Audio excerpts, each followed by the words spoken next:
البدع والأهواء، أهل البدع العقائدية وأهل البدع السياسية. نقول بيننا وبينكم السلف، بيننا وبينكم الكتب، كان فيقول البدع بيننا وبينكم. Bismillahirrahmanirrahim. Alhamdulillah, salatu wassalamu ala rasulillah wa ala alihi wa sahbihi wa ba'd. Kita meneruskan pembacaan kitab Bulughul Maram yang ditulis oleh Al-Hafidz Ibnu Hajar Al-Asqalani rahimahullah taala.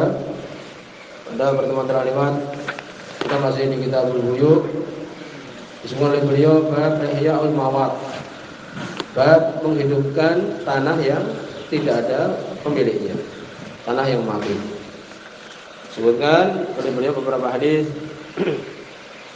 Di antara hadis semua dari Imam Bukhari, Allah Ta'ala man amara ardon, barang siapa yang memakmurkan suatu tanah, laisat lihat tidak dimiliki seorang pun, bahwa ahaqu biha, maka dia lebih berhak atasnya.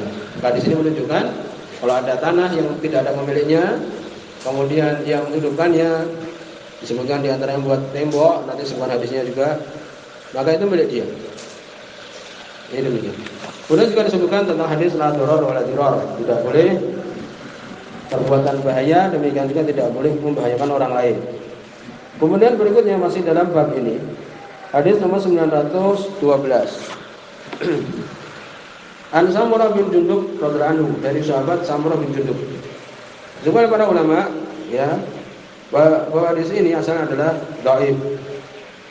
Karena di situ ada rawi namanya Hasan Al-Basri, seorang tabi'in.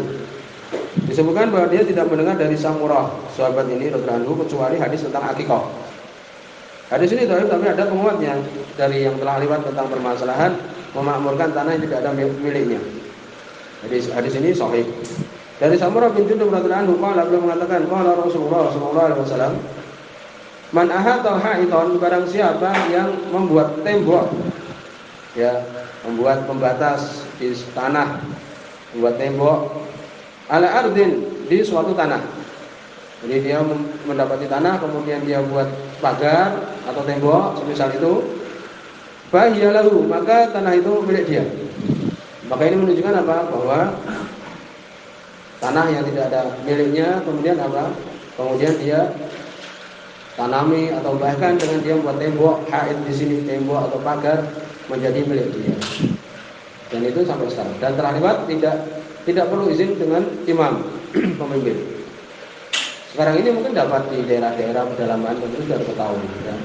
Daerah-daerah mungkin Sumatera, di sana tanah yang masih semak belukar, kemudian dia urusi ya, kecuali kalau sudah ada miliknya. Kalau tidak ada, maka itu dia memiliki. Rawi Abu Dawud wa Sahih Ibnul Jarud, diriwayatkan oleh Imam Abu Dawud dan disahihkan oleh Ibnu Jarud. Maka di sini disebutkan oleh para ulama bahwa dengan sekedar seorang buat tembok di suatu tanah, maka itu menjadi milik dia, walaupun tidak disyaratkan. Yang penting ya dia mau menghidupkan tanah tersebut, ditanami walaupun tidak dibuat tembok, itu menjadi milik dia. Kemudian berikutnya hadis nomor 913 tentang masalah sumur. An Abdullah bin Mughaffal radhiyallahu anhu, dari sahabat Abdullah bin Mughaffal radhiyallahu anhu. Di sini dhaif. Di situ ada rawi Ismail bin Muslim Al-Makki, sangat lemah sekali. Ya, di sini dhaif. Penguat-penguatnya tidak ada manfaatnya. Jadi hadis ini dhaif. Ana Nabi sallallahu alaihi wasallam, sesungguhnya Nabi sallallahu alaihi wasallam qala, beliau mengatakan, man habara bi'ran, barang siapa yang menggali sumur, falahu, maka untuk dia arbauna dira'an, 40 dirah. Dirah itu satu hasta, setengah meter. Hasta ini kan ya dari siku sampai ujung jari, setengah meter, berarti kira-kira 20 meter. Barang siapa yang menggali sumur, maka untuk dia itu 20 meter. Atonan li masyatihi, sebagai tempat tinggal untuk masyah. Masyah itu binatang ternak dia. Berarti kalau dia gali sumur 20 meter, radius 20 meter, maka itu menjadi tempat dia. Ya, tanah-tanah yang dia singkirkan kan ada di sekitar situ. Tapi di sini dhaif tadi. Rawi Ibnu Majah biasanya di dhaif, diriwayatkan oleh Al-Imam Ibnu Majah dengan sanad yang dhaif. Tadi sudah dijelaskan. Dan tanah sekitar dari sumur yang dia gali itu dikatakan harimul bi'r. Harim, ya, tidak boleh untuk kemudian orang memanfaatkan, asalnya demikian. Lalu berapa jaraknya? Ya, disebutkan hadisnya dhaif. Kesimpulannya adalah sesuai kebutuhan. Kalau dia gali, maka tanah sekitar dari sumur tersebut milik dia, sesuai dengan kebutuhan. Demikian. Kemudian disebutkan harimul ain, ya, jadi mata air, yang punya mata air. Berapa daerah yang dia miliki? Yaitu sekitar apa? Sekitar dari tanah tersebut, sesuai dengan hajat. Tidak ada dalil yang menyebutkan. Demikian juga harim udar, rumah sekitar, tanah sekitar rumah dia. Ya, maka berapa jaraknya? Demikian juga ziraah yang punya tanaman. Maka sekitar dari tanaman itu juga milik dia. Jaraknya adalah sesuai keperluan. Kemudian perlu diperhatikan adalah ini semua apabila apa? Apabila sumur yang dia miliki itu di tanah yang mati, kan demikian dihidupkan. Demikian juga rumah tadi, ya bangun rumah di situ, tanaman dan sebagainya. Itu adalah untuk kalau sampingnya itu tanah yang mati juga. Kalau kemudian di sampingnya itu tanah sudah dimiliki orang, maka tidak ada batasannya tadi. Maka dia buat sumur, sampingnya persis tanah milik orang. Ya sudah, itu tidak menjadi milik dia. Jadi tadi disebutkan itu kalau apa? Kalau itu di sampingnya tanah-tanah mati juga. Ya, tanah yang tidak ada pemiliknya. Kemudian disebutkan adapun harim musajarah, tadi sudah disebutkan harim tanah sekitar. Ya, dari pohon ini, dia punya pohon. Maka berapa tanah yang dia miliki? Disebutkan di situ ada hadis Abu Sa'id Al-Khudri radhiyallahu anhu, semua Imam Abu Dawud ada yang sahih. Ya, semua dari Abu Sa'id Al-Khudri radhiyallahu anhu, ihtasaba ila Rasulillah sallallahu alaihi wasallam rajulan. Ada dua orang berselisih di samping Rasul sallallahu alaihi wasallam tentang fi harimin nahlah, di tanah sekitar nahlah, pohon kurma. Fa'amara bi jaridatin min jaraidha, maka Nabi merintahkan dari jaridah, pelepah dari pelepah-pelepahnya, faduriat, maka diukur dengan dirok. Bahwa jadat khamsah adruk, maka didapati di situ 5 dirok, berarti 2,5 meter. Jadi inilah. Riwayat yang lain 7 dirok, 3,5 meter. Faqadha bidzalik, maka diputuskan dengannya. Jadi kalau ada punya tanaman, maka tanah yang dia miliki adalah sekitar tanaman itu. Kira-kira ya radius istilahnya sekitar 3,5 meter. Ya sesuai dengan pohon itu kan.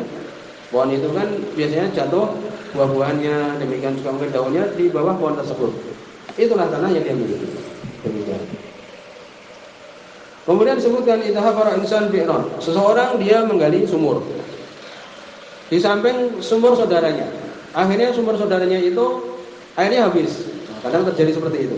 Bagaimana ini? Sebutkan kalau itu tanah mati, kemudian batasnya milik orang lain, maka tidak boleh. La darar wala dirar.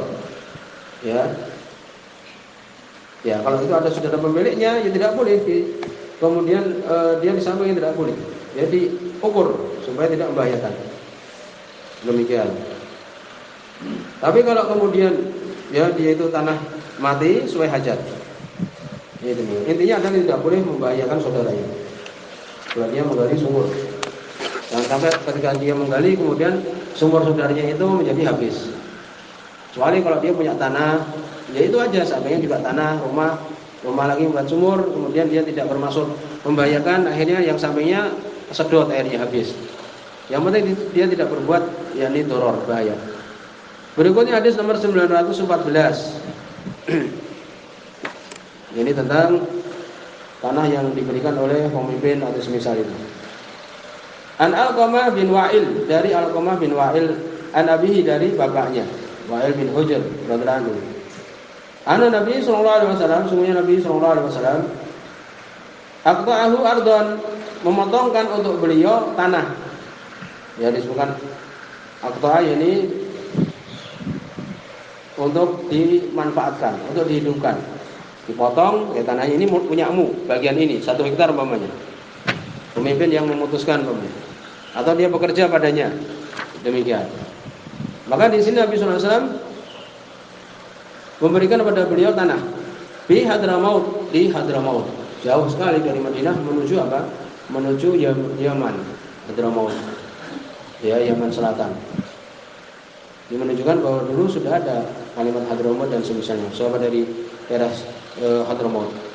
Dan di sini sahih. Rawahu Abu Dawud wa Tirmidzi. Diriwayatkan oleh Imam Abu Dawud, demikian juga Imam Tirmidzi wa sahahu Ibnu Hibban. Sahih oleh Ibnu Hibban. Di sini sahih. Berikutnya hadis nomor 915. An Ibnu Umar radhiyallahu anhu, dari sahabat Abdullah bin Umar radhiyallahu anhu. Hadis ini dhaif. Di situ ada rawi namanya Abdullah bin Umar Al-Umari, dhaif, lemah. Ana Nabi sallallahu alaihi wasallam, sungguhnya Nabi sallallahu alaihi wasallam aqta Zubair, ya, memotong tanah diberikan kepada Zubair ibnu Awam radhiyallahu anhu. Khudra farasihi. Khudra yakni hijau, ini tanaman yang digunakan untuk makan dari binatangnya. Sebagian mengatakan ya tempat sekitar binatangnya, binatang kuda ini. Tapi memberikan tempat untuk kudanya dia itu, untuk kemudian kudanya di kandang di situ, kemudian beraktivitas di situ. Fa'ajra al-farasa, kemudian dijalankan kuda tersebut hatta qama, sampai dia berdiri. Tsumma rama bi sautihi, kemudian dia melempar dengan saut itu adalah cemetinya, dilempar. Faqala, kemudian Nabi mengatakan, "A'tuhu, berikanlah kepada dia haitsu balagha saut."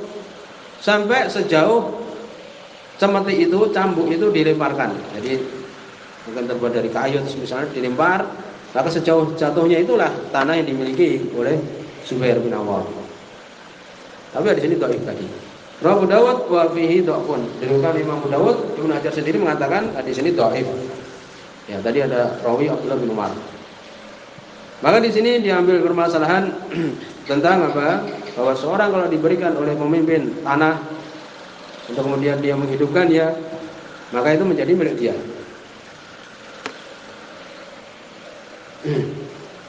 Disebutkan hal yamlikul ard bil iqta' am bil ihya' ba'da iqta'iha. Apakah dia memiliki tanah itu dengan sekedar diberikan tadi atau harus dihidupkan?